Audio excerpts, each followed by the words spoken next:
LinkedIn Ads Insider, episode number 2. Here we are. We got a good theme for this show. It's the first episode of 2026. And so what we're going to talk about is what we reckon people should start doing this year, what they should stop doing, and our big predictions for what's going to happen on LinkedIn this year. So should we jump into it? Let's go. I think 2026, obviously we're the start of a new year now. I think it's going to be a big year for LinkedIn in terms of investment going into the platform, how people treat the platform. What are your thoughts? Yeah, I mean, 2025 was a big year, I think. And yeah, you're just seeing year after year, we see this potentially more than most, is people spending more on the channel. More ad spend coming from other platforms into LinkedIn. And I just think people starting to take the platform more seriously. Yeah. That's certainly how it feels over the course of, I mean, we've been doing LinkedIn ads near enough or just over 5 years now. And it used to be a bit of a sideshow, I think it's fair to say. Almost a bit of a kind of an outlier when you compare it with the other channels that are typically in the marketing mix. And now it feels much more of a kind of central focus. Yeah, often you find that LinkedIn doesn't have its own budget within the overall budget for a company. And I think a couple of years ago, we were seeing more people pulling budget from X or Twitter into LinkedIn. That was the kind of shift. What we've seen over the last year, and there's reports, kind of reporting on this as well, is that budget is being pulled from Google into LinkedIn because of the change in behavior on Google over the past year and how people are using LLMs a lot more now for their search. So I think that's going to be interesting for the platform. We know LinkedIn's revenue has gone up this year, and I think they'll be predicting for the marketing solutions part of it to rise even more next year. Yeah, definitely. And I think from a content perspective, I guess with the kind of decline, I suppose, of the company blog. Do you know what I mean? When people used to talk about content, really what they were talking about was the blog. And the two kind of became synonymous with each other. Whereas now, I don't think we're all the way there. But I think from a content perspective, it's now, LinkedIn that is, much more of a focus. And more companies are kind of waking up to the fact that that needs to be a key part of your content strategy and your channel strategy, which is actually creating content for LinkedIn. Whereas previously it was very much just a place where you would post a link to your last blog post. Yeah, absolutely, which leads to better content for the platform. Yeah. Cool, should we jump in then? Should we talk about the theme for this episode? I'm very excited about this. You come up with this idea, and I think it's a really good one. So what we're going to talk about today is for 2026, what's our top recommendations for one thing you should start doing on LinkedIn this year, one thing you should stop doing on LinkedIn this year, and our big prediction for the platform this year as well. Yeah, and maybe, this time next year, we can look back at our starts and our stops and our predictions and probably cringe. No, of course. We're going to be 100% right, as always with predictions. Nice. Cool. So do you want to kick us off? Do you want to start with what's one thing this year in 2026 that people should start doing on LinkedIn? Yeah, sure thing. I'm not sure if this will definitely happen, but what I really hope happens is that people should start seeing it as a central channel for their marketing strategy. And I think that's especially true for the types of companies that we work with, which are typically B2B SaaS, tech companies, forward-thinking companies that are pretty modern. But I think B2B in general, it just has to be a core channel. It doesn't have to be the sole focus. In the past, people would invest in and resource for skills like SEO and skills like email. And it was kind of taken for granted that those channels matter. And what that means is that you need to go out and you hire people or agencies that know how to do those things well. Whereas, what we've seen over the past few years is often LinkedIn kind of slips through the cracks. And, we have this great slide in our sales deck, which people always nod along to. The one where it's like, it says at the top, who owns LinkedIn, who pays for LinkedIn. And you see the breakdown in B2B marketing teams. You've got your SEO person, you've got your CRM person, you've got your PPC person. There's never a LinkedIn person, right? A person just doesn't exist. And I think that person needs to start existing. And I guess that's what I mean when I'm saying treat it as a priority channel, not just say internally, we're going to go big on LinkedIn, but actually like do things that are likely to make that successful. So go and find experts, right? LinkedIn is a skill set. It's not just a platform. Like every platform requires channel expertise. And usually to get that expertise, you have to find people who do that and little else, you know, like us. Yeah. That's why we know so much about the channel, because we do focus on it and we prioritize it. In our own marketing has shown how effective that can be, right? If you do that. We went all in on LinkedIn a few years ago and it's worked for us. Yeah. So I think that's what I'd like to see people start doing is prioritize it, invest in it, see it as a core part of your marketing strategy and not an afterthought. Yeah, it's a great one. I completely agree. And I think if you think back to the reason why we specialized in LinkedIn, it's because of the size of the opportunity there. Yeah. We've seen that it's a massive network. The data on there is really good quality. It's the best way to reach a B2B audience accurately and at high cadence. Senior decision makers are on there regularly. And I think more and more brands and B2B brands are switching on to that power as the years go on, which is why we're seeing more investment in the area. So I think in 2026, it will be that year, as you're saying, where brands have a dedicated specialist for the channel, a dedicated budget for the channel, and they're creating content specifically for the channel because they are switching on to that opportunity. Yeah, and it'll be interesting to see what that dedicated specialist, you know, looks like. Because internally, you never find the person whose job title is something to do with LinkedIn. Maybe it's demand gen. You know, we are now working with more and more demand gen people on the client side, which is actually awesome because often we're really aligned with them. Like a lot of our best client relationships are like working with demand gen people. Yeah. Because I think that they get that the channel really matters and we have a shared philosophy around like what the channel is really there to do. But yeah, I wonder, you know, are we going to start to see the rise of, you've got these in-house creators that are popping up. You've got these demand gen managers that are popping up. I still kind of refer to what we do as just like B2B social media marketing often. But it's going to be interesting to see what the role is there and what their remit is. Yeah. But as long as it happens, as long as someone there knows how to use LinkedIn, I'll be happy. Yeah.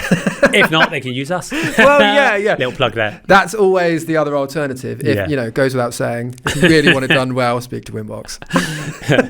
There we go. We can wrap up the episode now. There it is. Cool. All right. But that was a really good one to kick us off. So from my side, what you should start doing on the platform in 2026. So this is about when you're posting on the platform. What you should start doing is what we call documenting. Yes. Which is basically posting about what you're up to in your role day by day. Because people are interested in that. And your role and what you do at work is more interesting than you might think to people who might end up wanting to work with you. And that can be things like when you go to an event, documenting what you're up to there.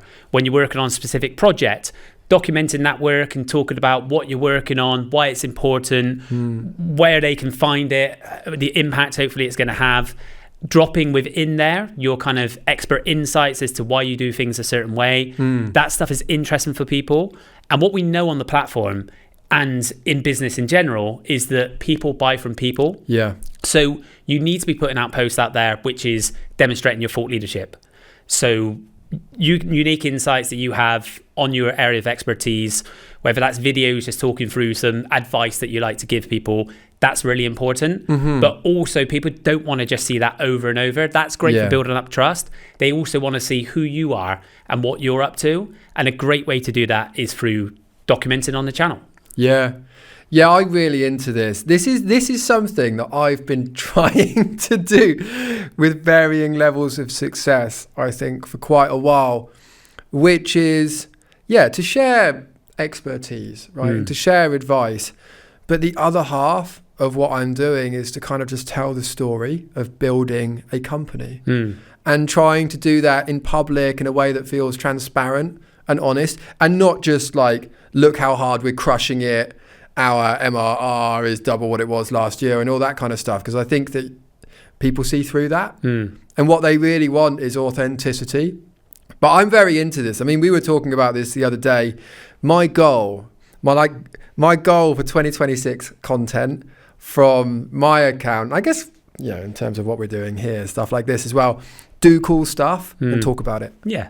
Do great. Cool stuff and talk about it. And we've got so much cool stuff going on internally in our marketing strategy. We got the podcast, we got our webinars, we've got the events that we run, we've got the events that we speak at. We're talking at a conference tomorrow. And I'm really excited about, doing all of that stuff, but turning all of that stuff into content. Yeah. Because really, that's what's most interesting. Not just in terms of LinkedIn. I just think social media in general is people who are out there in the world making moves and sharing what they're doing. It's just kind of compelling. Yeah. And if you think about, there are certain characters that's done really well from social media in terms of in a business setting, they've got a big following and it's helped to propel their business. So people like Gary Vaynerchuk was very early with this in terms of documenting his journey. And he had D-Rock who would follow him around with a video camera with what he's up to, and he would just document the all day, every day. He's an extreme example of it. We don't all need to have a videographer follow us around 24/7. But that just worked really well. His audience really bought into that. And then that helped his business, VaynerMedia, really take off, and it was built on his personal brand. So I think we can learn those lessons as well from people who have in the past done this really well. This probably isn't a topic for conversation now, but at some point we'll have to tell the story about you meeting Gary V. We'll put a pin in that and we can pick it up next year. But that was the first podcast I've ever appeared on, is the Gary V podcast. It's a pretty good one to start on. It's not bad. Set the bar high. Hopefully this one gets bigger than that one. We'll see. Without a doubt. And hopefully I think as well, part of this I'm really kind of excited about is using video to tell that story more. We're pretty comfortable posting and taking pictures and, increasingly comfortable doing stuff like this. What I really would love is to be one of those people that can kind of like shoot really good video content behind the scenes and just tell the story of like us in the office and like the problems we're trying to solve and what we're doing for our clients.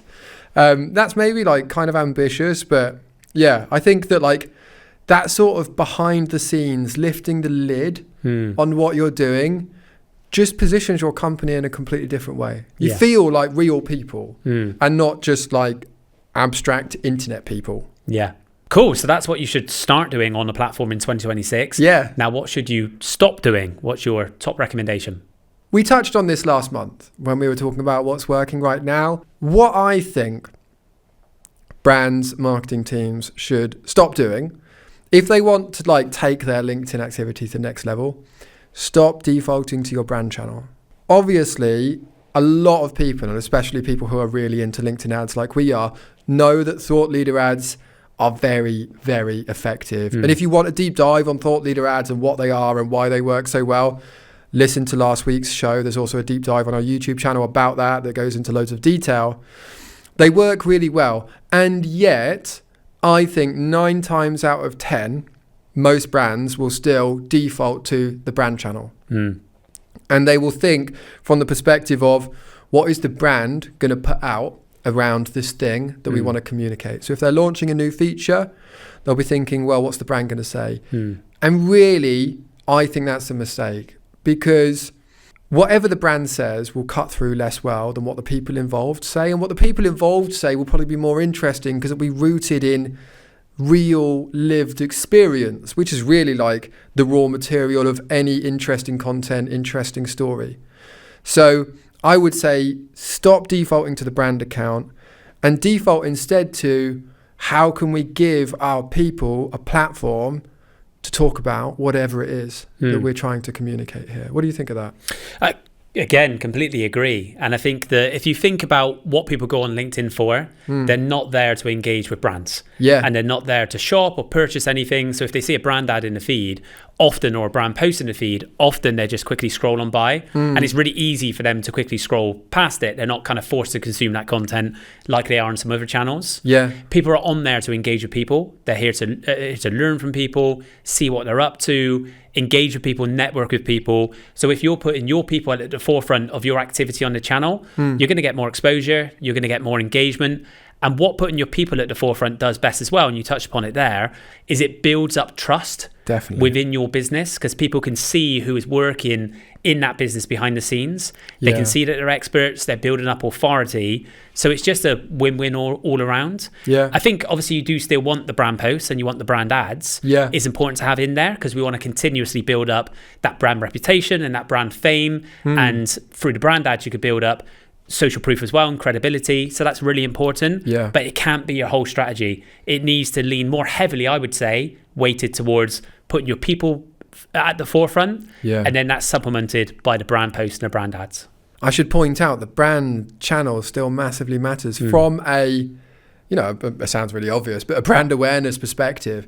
The weakness of thought leader ads is that you don't land those kind of, distinctive brand assets, to use the kind of classic marketing jargon, if we were going to start to talk about things in a kind of B2C way. And those distinctive brand assets really matter from a mental availability perspective, because ultimately they are the things that anchor the message in people's memory and make it easier to bring to mind when they enter a buying situation. So you don't want to go all in on people and forget about the brand, because ultimately those distinctive brand assets and those core messages are so important from a memorability and brand recall perspective.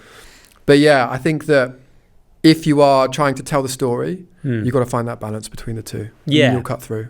Yeah.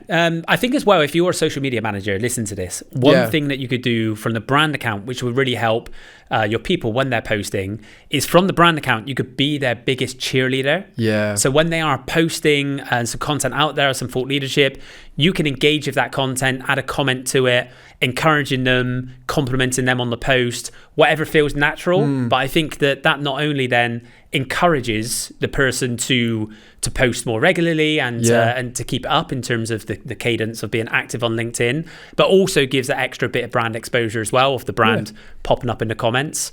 And we know as well now on LinkedIn that actually comments can get as many impressions as posts themselves. And I think that when it comes to brand accounts or company page accounts, people think all they have to do from that page is post, but actually the company account should be engaged and regularly commenting on other people's posts for its own exposure. Yeah, you see this on quite a lot of company profiles where the brand account is kind of curating all the voices. So, let's say there's 5 or 6 different people active and the brand account will be reposting all of them. So they all appear in the feed of the company page, and it just looks like a really active company that's sharing what it's doing. I kind of have this rough concept in my head that I might do something with next year in terms of create some content around. We're all familiar with the idea of the story brand. That book that came out a few years ago is really big, building a story brand, and it's great. I have this idea that what we're starting to see is the emergence of like creator brands. Companies who from a kind of marketing perspective and a branding perspective act like creators, in that like the people internally are building in public. Everyone is either encouraged or incentivized to share what they're doing online. And those companies are just going to make so much more noise than their competitors. Obviously noise is kind of selling it short and it sounds like it's just kind of meaningless.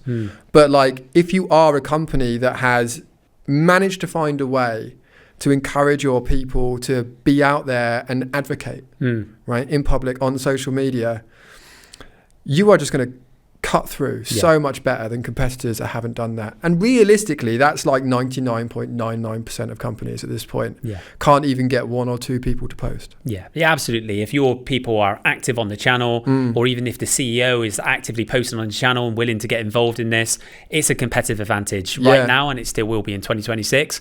I think companies and brands will catch up. So now is the kind of moment in time to really act on it. Yeah, that's a good point, actually. We'll move on from this one in a sec, but any type of cultural change, and I guess that's what we're talking about here, any type of cultural change starts at the top and trickles down. If the people at the top of the business don't do the thing that you're asking people to do, no one's going to do it. And that's true of like just about anything you can name.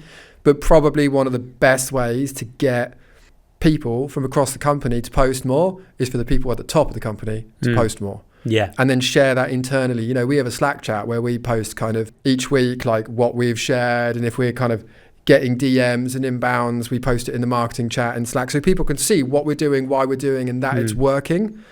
Doing things like that internally will probably be a really good place to start. Lead by example. Exactly. It's always a good way to go. Definitely. Nice. So my turn. What should you stop doing on the channel this year? I feel passionately about this one. Yeah. So I'm going to go into some detail here. Nice. But this is stop treating the channel predominantly as a last touch attribution channel. Definitely. And I think this is where brands often go wrong with LinkedIn, and where they think it doesn't work for them is their expectation of the channel is it's just a last touch lead generation channel. Yeah. So all they judge the success on is how many people have filled out lead gen forms to book a demo, for example, or how many people have gone straight from an ad through to the website and then converted that way. Yeah. LinkedIn is not predominantly a last touch attribution channel or a lead gen channel. If you judge it that way, you're missing the far bigger picture, and you're going to miss out on the big advantages that this channel can bring to your marketing. What LinkedIn is best at is building up brand awareness and building up trust, so that when people are in market for a solution like yours, which we know isn't often, we know the 95.5 rule in B2B marketing, but when they are in market, they think of you first and they come to you. Yeah. But the problem is when they are in market and they want to buy, they don't wait until they see your next ad and then convert. Be great for us if they did, but they don't. What they will do is they will remember you, so they will go direct to your website or they Google your brand. So then LinkedIn is often missed out in the attribution picture. Yeah. And then people judge LinkedIn and they think, okay, we spent X amount, we only got this many direct leads, so I'm going to turn this channel off. Whereas LinkedIn for B2B brands is the best way to build up that brand awareness, build up that mental availability, and the brands that are known get bought. So the most important thing is to build up that brand exposure, and that's what LinkedIn is best at. Yeah. So I feel passionately about this, that you need a framework, which we'll go through in a future episode, of how to properly judge the impact of LinkedIn and the success of LinkedIn, and what impact that has had on the overall uplift and increase in the pipeline you are generating and the number of opportunities that are coming from marketing as a whole. Yeah, it's such a good one. It's so important, and we talked about this briefly last month when we were talking about measurement and how central it is to all marketing really, but especially LinkedIn. How you measure success ultimately determines what you do and how much you spend on it and how quickly you switch it off if those numbers aren't moving. I think the really important thing, and you used the word there, which is framework, is there are a lot of marketers who are struggling to sell this internally. And I think the most important thing is to have a rationale, like a strong case for ultimately not just LinkedIn, like how marketing drives revenue. And the good news is there's decades of research out there. Like, you don't have to look very far. There's so much of it. I mean, the obvious one that comes to mind is How B2B Brands Grow, which is a white paper that LinkedIn created in partnership with the B2B Institute. Heavy hitters like Jenny Romaniuk and Byron Sharp. It's not like your classic kind of white paper that's just full of made up insights. It's like based on real research from like really credible experts. And combined with that, you look at B2C, and they've got decades of research that shows that this is how people buy. They interact with advertising from a number of different companies that target them.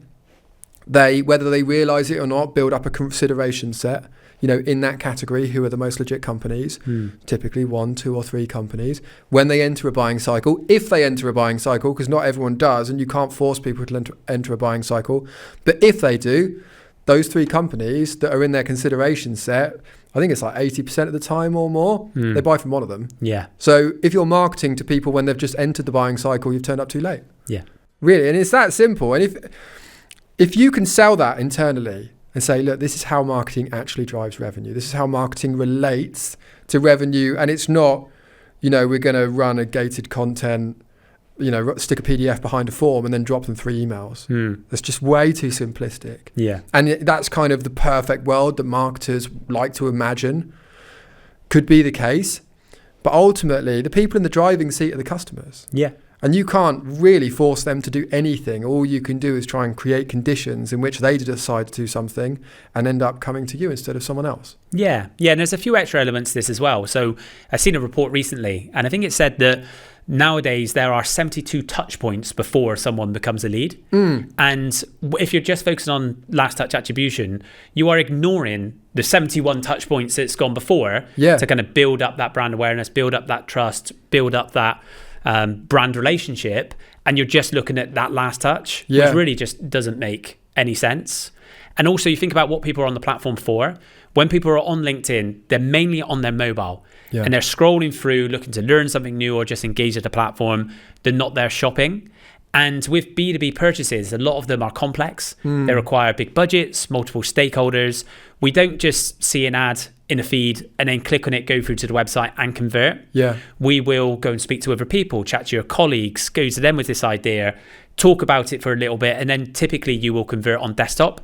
So you have a kind of attribution mismatch there, but also that's the journey people are taking and the behavior they're taking. So I think we need to keep that in mind. But something that you touched upon there is that once you change your mindset on what the channel is for, you approach it in a completely different way in terms of what you're optimizing for.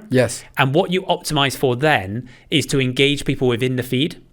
What most people are doing now is they're trying to optimize their strategy for bottom of the funnel conversions and lead gen form fields, or they're trying to optimize for traffic just going through to the website and hoping that converts. Whereas once you change that mindset and you start to optimize for how do I engage people in the feed? How do I create content that when they're scrolling through is going to deliver my message, but it's also going to interest them, entertain them, kind of stop them in the scroll? How do I create a video which is going to capture them in the feed, deliver my message, and build up those memory structures that you spoke about? And once you do that, you'll get so much more engagement. So the level of brand awareness that you have is just going to increase. And as I said before, if the brands that has the most exposure wins the most deals. That's just how it works in marketing. So that's what, as B2B marketers on the platform, we need to be aiming for. It's very creatively liberating when you let go of the idea that like everything that you stick in the feed has to either be clicked on or to get people to fill in a form. You know, that brief, as a creative person, you tend to think about things in terms of briefs.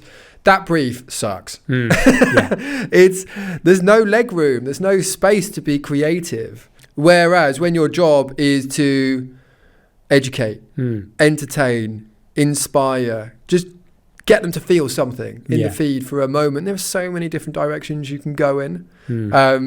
My job personally has got a lot more fun. That's good.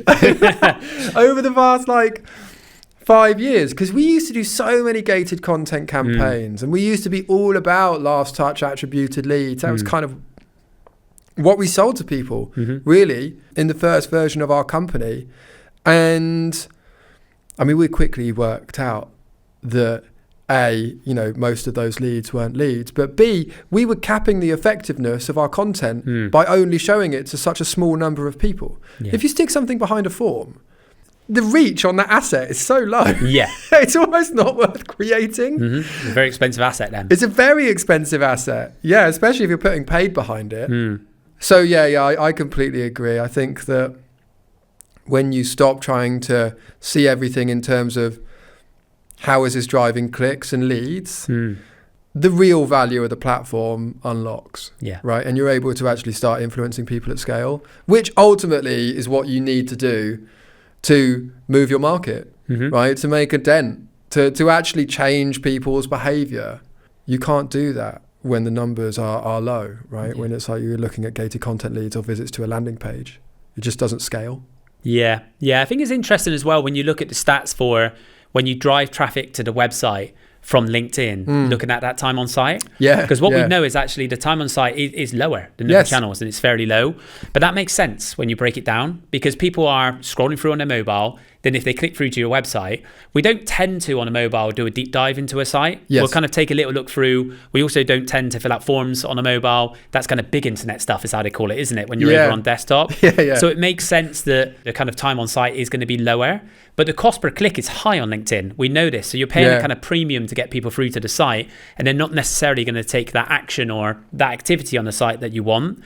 Whereas you're going to get much more bang for your buck if you are optimizing for delivering that message within the platform, because then it's cheaper for you essentially to deliver that message, but you are leaning into that behavior of what people want to do. They want to stay in the platform because that's why they're there, but also the algorithm wants to keep them in the feed as well. So you'll get more engagement, more exposure on your posts, which again is going to eventually lead to those extra deals, that increase in pipeline that we're all after in our marketing. We were talking about this the other day in the office. That's a really good thing for people that are watching or listening to this to go and do. If you want to be convinced of why the best LinkedIn strategy is 0-click and it's about keeping people on the channel, go into your analytics and look at the time on site for your LinkedIn paid traffic. It will be lower than other channels. And that's for the reasons Mark's just talked about. User intent. Everything is about user intent on any channel. And, if someone Googles something, their intent is dramatically different from scrolling through the feed on LinkedIn and looking for content. Nobody goes on LinkedIn so they can leave LinkedIn. Yeah. That's not why they're there. It sounds really obvious, but that's how we behave. Yeah. It doesn't make any sense. So yeah, I think it's a great one. Yeah. Nice. Cool. I feel better now. We've delivered that point. That's what I feel passionate about. So a big one to stop doing next year. Yeah. So now we're on to predictions, which is going to be very interesting, especially like you say, when we look back in a year's time and see how right we were or wrong. Yeah. So go for it. What's your big prediction for the platform in 2026? Yeah. So this is an idea that I've had kind of rattling around my head, and I might...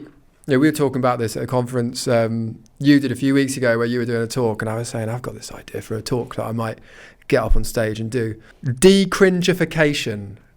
Nice. I like that. Is that a real word? It is now. It is now. That's it. I've just coined it. Basically, I think LinkedIn's getting less cringe. Obviously, it's still LinkedIn. It's always going to be a bit cringe. But we've been active on LinkedIn for a long, long time, and it is so much less cringe than it used to be. It used to be off the charts. It used to be crazy. Yeah. Like 80% of the content in the feed was just bizarre, and there was like 20% of people who were kind of seemed sort of normal and just wanted to create and share stuff. Now, I think it's kind of flipped. And actually, the really cringe stuff, maybe this is just the algorithm doing what the algorithm's there to do, seems to get filtered out.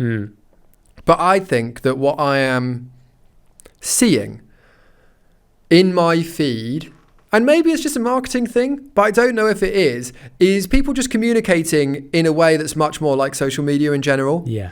It doesn't have this kind of very professional and kind of dry tone that it used to. It's also not as much of the kind of chest beating alpha corporate bro behavior like you used to get. It's more kind of people being a bit funny and sarcastic and ironic and all the things that people are on social media. It feels a bit, and I mean this in a positive sense because obviously Twitter had its problems. It feels a bit like Twitter used to feel, where there's just this kind of playfulness to the way that people post and the way that people comment and the type of content that does well. And so I think that feeds into this idea of de-cringification, certainly from a brand's perspective. Brands posting memes, brands making funny videos, seeing so much more of that now. Brands actually trying to communicate and act like people, communicating on the level. So that's my prediction. We're going to see less cringe. Nice. We all want to see less cringe. It would be good. So that's a good one. Yeah, I think there's always been a bit of a stigma with LinkedIn in the past. And I think probably just B2B marketing in general. It has to be corporate. It has to be polished. It has to kind of look like everything else. Yeah. And now people are switching on to that stuff is not what works best. At the end of the day, you're all communicating with humans. You're not communicating with businesses. Even in B2B, you're communicating with humans. And what works best on the platform and in B2B marketing in general is authenticity. Yeah. Is actually being genuine, showing who you are, what you care about, why you should be the preferred choice, and communicating that in a way that feels native to a social platform. Yeah. Because that's what LinkedIn is at the end of the day. Because it's B2B, some people see it as something different, but it is a social platform, so you should treat it as so. And that's why the sort of content that works best on the platform is, like you said, sometimes it's memes. Yeah. Sometimes it's funny content because we enjoy consuming that. Often it's entertaining content, videos that are educational but also entertaining. I heard a term yesterday which was edutainment. I think we might see a bit more of that, which sounds pretty cool. But also just I still believe what works best on the platform, you need a mix of stuff, but is that thought leadership. It's just sharing your very best tips and advice. And I say this a lot, but just showing up every day, not to be cringe, not showing up every day to kind of pat yourself on the back and say, look how great I'm doing or how great I am, but showing up every day to be genuinely helpful for people. So if you're a specialist in a certain area then actually communicating your best tips, your best advice with people is going to help them, which is great in itself. Yeah. But it's also going to build you up as an authority in that space. So when they need support and services and help in that space, naturally they're going to want to come to you and they're going to DM you for a conversation or convert on your website, whatever their buyer journey looks like. Yeah. Yeah, I think what you mentioned there about the kind of stigma is interesting, because I think a few years ago, you know, when we would say to people we're LinkedIn ads agency, everyone would just go, "Oh my God, LinkedIn." Ugh. Do you know what I mean? Which you get less now. Yeah. I think people on the B2C side of marketing are maybe still a bit snooty about it, and that's fair enough. But on the B2B side, you get much less of that. You know, it's now seen as a bit more credible, a bit more grown up maybe than it used to be. And maybe this comes back to what we were saying at the start about people seeing it as more of a priority. Yeah, it's interesting. You used to see a lot on LinkedIn comments if someone would have posted something personally. You'll see comments of like, "This isn't Facebook. Get off of LinkedIn." You've seen that a lot. I don't see that at all anymore. No. I think people want to hear those personal stories. And again, they've come around more to the fact that it's a social platform and they want to see the people behind the expertise and behind these businesses, and they want people to be genuine and authentic. So I think that's completely gone away. Yes. And I encourage people to talk about who they are themselves and be vulnerable sometimes on the platform as well. That can work well, but people buy from people, so turn up as your whole self. You can be like an actual human being. You know, you think about like thought leadership and what that meant a few years ago. It was just saying really vague things about the future. Often, you know, in today's fast-paced world, blah blah blah blah blah, that kind of stuff. And that worked back then. But now, it's people communicate much more on the level, and there's an acknowledgement that you can really know your stuff in a particular domain while also being just like a bit kind of zany and weird. Yeah. And that's okay. Yeah. If that's you, then that's fine. That is it. Nice. So my prediction for this year. Yes. So I'm already seeing this happening more. Okay. Like even in my feed. So your prediction's already right. It's already come true. I'm right already, which is always a good place to start. But even like this morning when I was going through my feed, I seen this. And that is, my prediction is that in 2026, we'll see more brand partnerships in terms of partnerships with influencers and creators. So we're seeing this more and more now as people are switching on to the fact that people want to engage more with people within the platform. That B2B can be a bit more B2C, and we're using influencers more because of, well, it's in the name. They're influential in a certain space. So if you align yourself with them, then you get instant credibility and you kind of leverage their network and their audience, which can work well. So I think we're going to see more of this. And also LinkedIn are going to lean more into this as well. And I've heard this on the grapevine. I don't know when it's happening or when it's coming about, but LinkedIn are talking about launching their own creator network. So making it easier, having a part of the platform where you could connect brands with creators. Because LinkedIn often is motivated we're always motivated by member engagement. They're kind of quite a unique platform in terms of they don't just rely on advertising dollars or pounds as their revenue, because they've got the sales solutions, they've got the talent solutions, they've got the premium offerings. Marketing is a part of that. So what's really important for them is member engagement, because if that goes away, then they've got nothing on the platform. People aren't spending the time there. And I think they're seeing that actually people engage more with creators, with influencers. They'll be seeing that on other platforms as well. So they want to bring that more into LinkedIn. So that's what I think we're going to see a lot more of this year, is those brand partnerships, that influencer marketing, LinkedIn influencers, if you like, and brands kind of leaning into that, but also the platform making it easier for people to do so. Yeah, you're right. You're already seeing this, and I think it's only going to become more the case. And it comes back to what we were saying earlier in the episode. It's just people want to interact with people. We don't want to interact with brands if we can help it. And influencers are just another way for brands to do that. And then, I think that what you're seeing now is increasingly people building big audiences on LinkedIn, and now they're looking to monetize those audiences, which is driving this. You know, it's coming from two directions. There's a kind of supply and demand at play here, and part of it is, brands want to find like different channels, different ways to reach consumers, but I think it's also people with big audiences want to make a bit of money. And they're probably realizing that there is a window of opportunity to do that. I think the thing that will be really interesting is what those influencers look like and how they communicate. We were looking around the other day for, one of our clients. Are there any influencers out there that would be a good fit?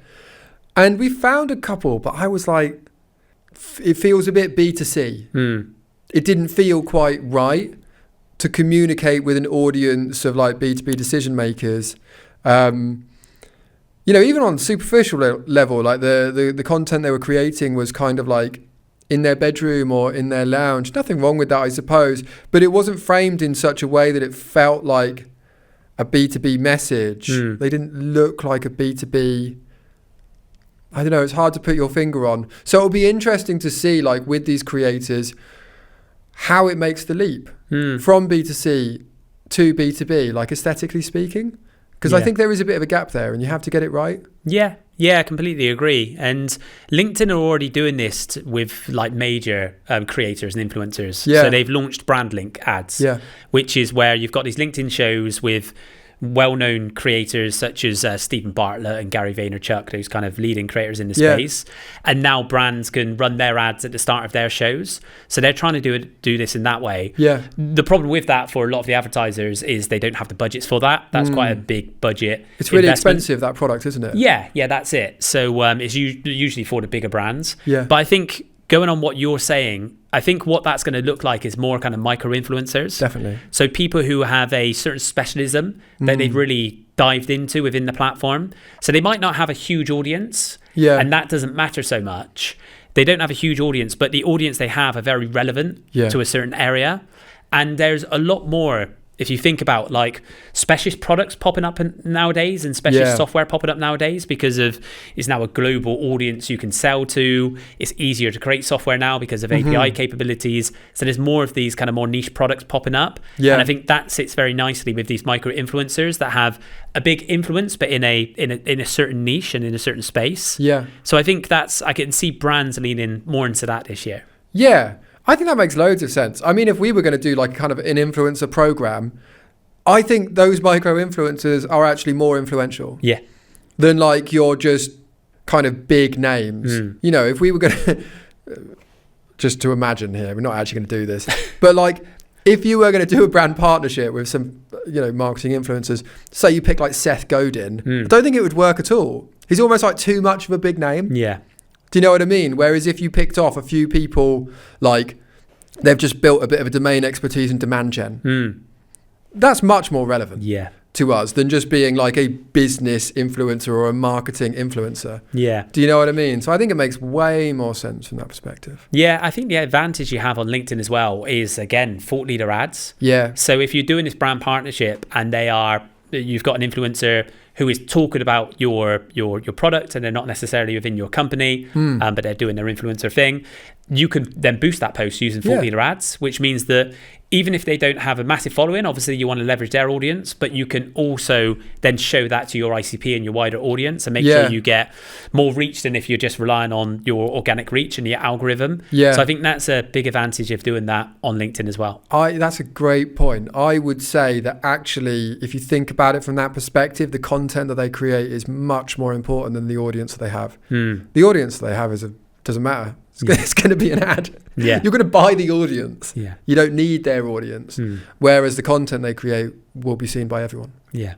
Nice. So there you have it. That's the things to start and stop doing this year, and also our predictions, looking into our crystal ball. Yeah. I think it'd be great if in this episode we'll post this on YouTube. So in the comments, if people can kind of add their own predictions for what they see is going to happen in the platform this year. And if they like as well, what they would like to see people starting to do on the platform and stopping to do on the platform. But it'd be great to kind of put together all of those predictions and then at the end of the year, see who was right, who was most right, who was most wrong. Be a nice little survey. Maybe we can do it on LinkedIn as well. Yeah.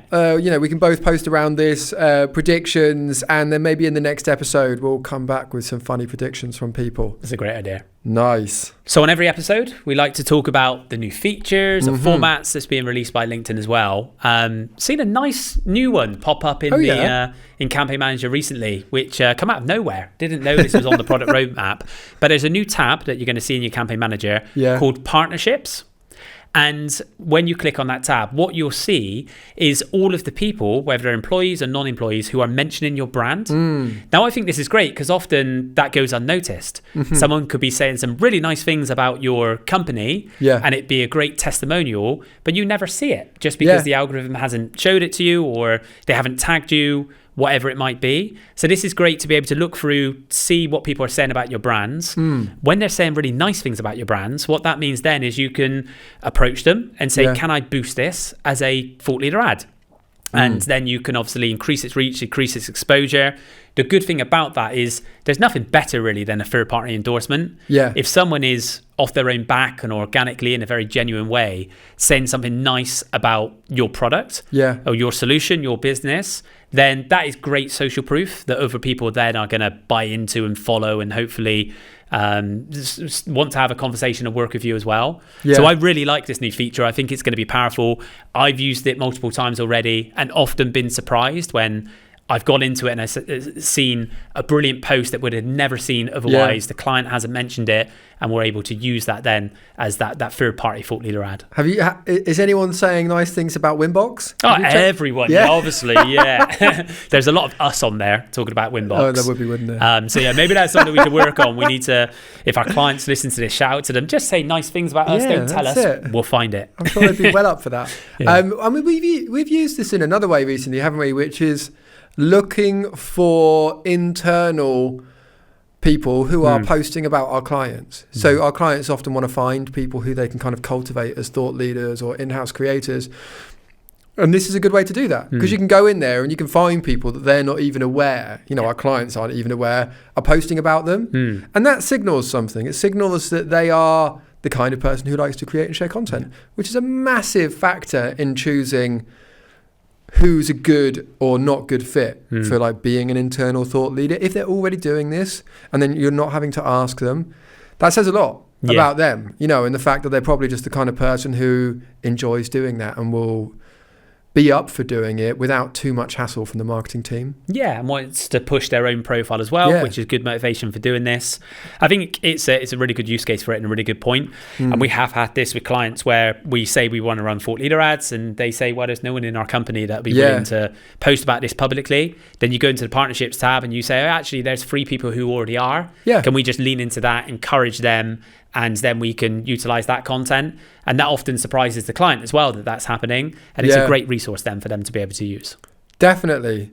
I do think it's quite funny when you have these very large companies and there isn't a single person out of thousands who's up for creating content around what they're doing. I guess maybe it's a thing where to us, because we've been doing this for so long, it just feels second nature. But actually, if you've not been doing it and you haven't worked up that kind of, I suppose, resistance, it's like you need a bit of a thick skin to put yourself out there, especially on a daily basis. Some days you don't feel like doing it, but I am often slightly surprised, with like a larger client, thousands of people around the world, and they can't find a single person. Maybe that's a topic. That's a really common pain point now I think about it, because that's a conversation we have with clients a lot. So maybe on a future episode we can talk about employee advocacy and how to kind of encourage people to do that, because it's something I see people talk about, post about a lot on LinkedIn as well, which is how do you encourage people to do this. I know there's people building tools around this because we've had a couple of them reach out to us, and we were chatting to a guy at DMWF a few weeks ago who just built a platform for exactly this use case to get people to be more vocal. I've seen something recently which was interesting. It was kind of a slide and it was talking about where influence comes from within a business. And it started from all the influence come from the brand. And then marketing kind of evolved, and a lot of that influence then was coming from the CEO and founder-led marketing, and that content that become more popular.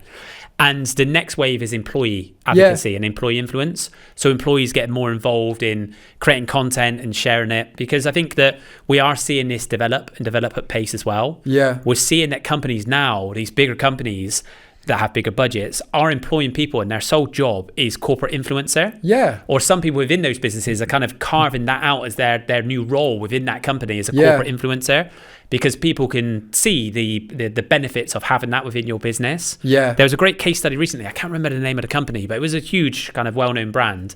And they've got this corporate influencer. And the stat was that corporate influencer in 12 months generated 10,000 leads for that business. And it'd be quite a high ticket item as well. So like worth a lot of money. Yeah. And if you think about that, one employee brought in 10,000 leads. Yeah. That would be the best salesperson ever. It's wild. And that can be the That's probably advantage. more than like their whole marketing team by a factor of 5.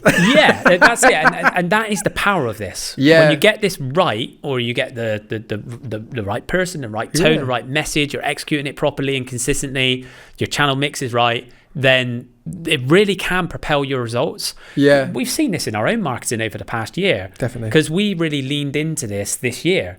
And in terms of the number of inquiries that we've generated through inbound this year, it's massively up on previous years. Yeah. And it's been a huge part of our growth this year. It's been great for us. So we're seeing it firsthand. Yeah. And that's why we're investing even more in it. And we're looking to grow that in 2026 as well, because this works in B2B. Yeah.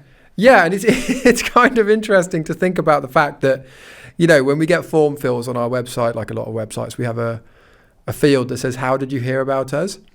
Often that's LinkedIn, but what it never is I follow Winbox on LinkedIn. Whereas we literally had someone the other day say, I follow George Terry on LinkedIn. Yeah. Do you know what I mean? So it's kind of like, what is it that's like getting them to do that? And I think it is the personal accounts just have much more gravity. Yeah. Yeah, completely agree. So encourage everyone to have a look in a campaign manager. Yeah. Check out the partnerships tab, see what people are saying about you, and see if there's any golden nuggets in there that you can then boost as thought leader ads. Yeah, and just to kind of close the loop on that, in terms of boosting those as thought leader ads, maybe you could just talk people through how that happens in the partnerships tab? Yeah, sure. So there is actually a button on there for request to boost, I think is what it says, or something to that effect. So you can click that and then it just can add it into a campaign. Cool. And it will send a notification then to that creator, that author, and say, are you happy for this to be boosted as a thought leader ad? You might want to reach out to them personally as well. And that's what I would do is DM them and say, seen you did this post about our company, we really like it, thank you very much, do you mind if we boost it so more people can see it? And most people are going to say yes, because it's more exposure for their post and that's what they put it out there for. I think the process is as simple as that, really. Or if you've already got an existing thought leader ad campaign, then you can browse existing content. You can search the LinkedIn member, you can find that post, select that post, and then request to boost as well. And again, that will start that process of sending them a notification, and it will give you a link that you can send to them directly as well. Perfect. So that's it for episode 2. Again, I really like this theme. It's a good theme for the start of the year, what you should start doing, stop doing, and our predictions for the year. Again, we just encourage everyone to get involved. Yeah. Whether it's the comments on YouTube or on LinkedIn, add your predictions in there and we'll take a look through them and maybe talk about some of them on future episodes. And as always, if there's anything that people want us to cover off in the future, want us to talk about, do a deep dive on when it comes to LinkedIn or LinkedIn ads, then please do get in touch, because I'm really enjoying doing these. So we want to do plenty more. Definitely. Thank you for listening and see you next month. See you next month.